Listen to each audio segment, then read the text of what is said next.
All right, today we are working on this 8th generation Nissan Sentra, and I'm going to go over how to pop one of these license plate bulbs out.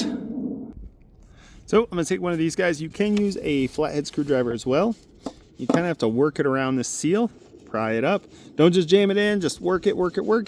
And then once you get back here, you are going to press a little button in here. I'll show you what that looks like. That's the button. You press that guy with this, it pops it out. Then we have our little release button right here. So press this and that comes out. There's the button. It does have a seal, so it's pretty firm. Then you'd grab your replacement bulb. This is all one fixture. There's an LED inside.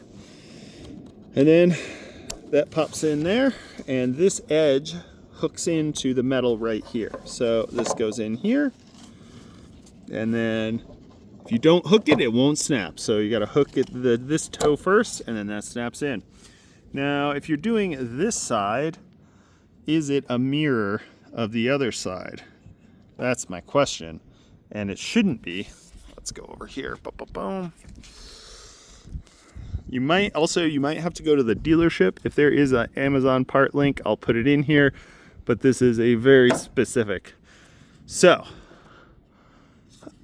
what this just answered was that they both go from this side. So if you are doing this, it goes from this side and it goes from this side. So these don't face in. So always go from the left side, this side, to pry these out.